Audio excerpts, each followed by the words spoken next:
साहित्यकार जैनेन्द्र कुमार की एक कथा है, अपना अपना भाग्य। बहुत कुछ निरुद्देश्य घूम चुकने पर हम सड़क के किनारे बेंच पर बैठ गए। नैनीताल की संध्या धीरे धीरे उतर रही थी। रुई के रेशे से भाप से बादल हमारे सिरों को छू छू कर बेरोक घूम रहे थे।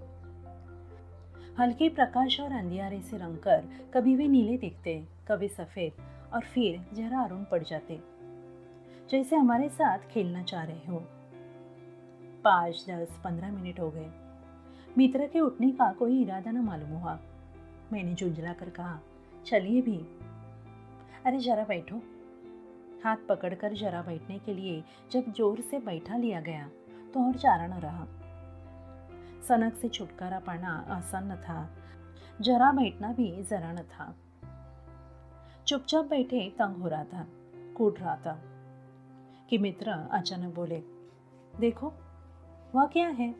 मैंने देखा कि कोहरे की सफेदी में कुछ ही हाथ दूर से एक काली सी मूर्ति हमारी तरफ आ रही थी।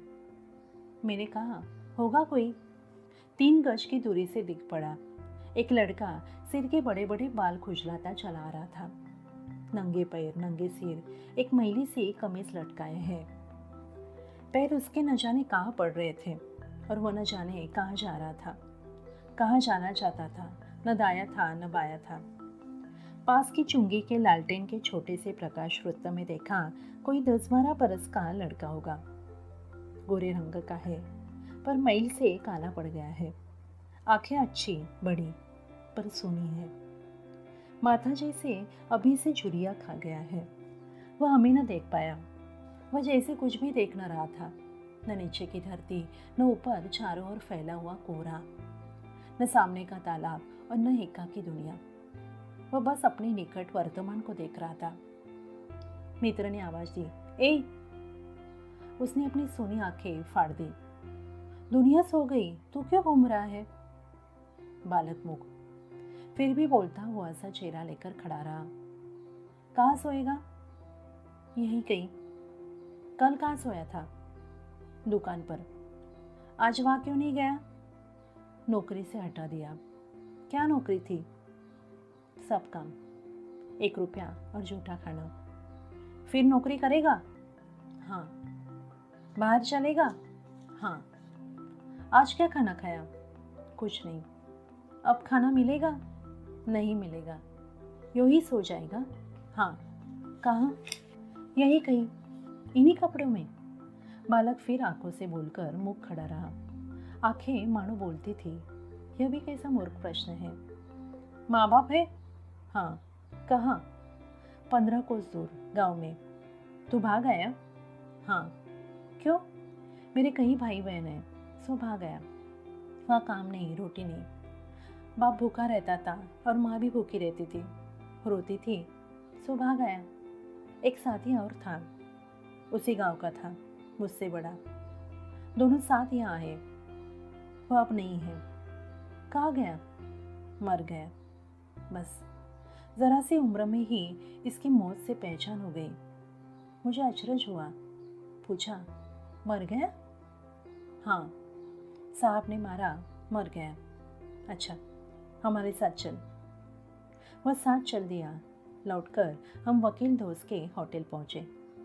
वकील साहब होटल के कमरे से उतर कर आए। काश्मीरी दुशाला लपेटे थे। मोजे चढ़ी पैरों में चप्पलें थी। स्वर में हल्की झुंझलाहट थी, कुछ लापरवाही थी। ओह, फिर आप कहिए। आपको नौकर की जरूरत थी ना। देखिए यह लड़का है। कहाँ से लाए। इसे आप जानते हैं। जानता हूँ, यह बेईमान नहीं हो सकता। अजी, ये पहाड़ी बड़े शैतान होते हैं। बच्चे बच्चे में अवगुण छिपे रहते हैं। आप भी क्या अजीब है। उठा लाए कहीं से। लो जी, यह नौकर लो। मानिए तो यह लड़का अच्छा निकलेगा। आप भी। जी बस खूब है। अहरे गहरे को नौकर बना लिया जाए और अगले दिन वह न जाने क्या क्या लेकर चंपत हो जाए। आप मानते ही नहीं तो मैं क्या करूं। माने क्या खाक। आप भी। अच्छा, मजाक कर लेते हैं। अच्छा, अब हम सोने को जाते हैं। और वह 4 रुपया रोज के किराए वाले कमरे में सजी मसहरी पर सोने झटपट चले गए। बालक कुछ ठहरा। मैं असमंजस में रहा।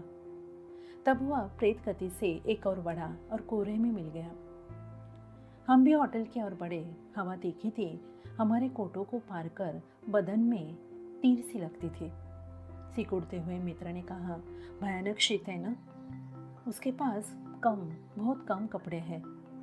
यह संसार है यार। मैंने स्वाद की फिलॉसफी सुनाई। चलो पहले बिस्तर में गर्म हो लो, फिर किसी और की चिंता करना।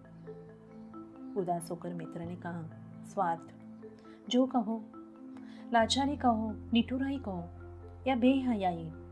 दूसरे दिन नैनीताल स्वर्ग के किसी काले गुलाम पशु के दुलार का वह बेटा, वह बालक निश्चित समय पर हमारे होटल डिपो में नहीं आया।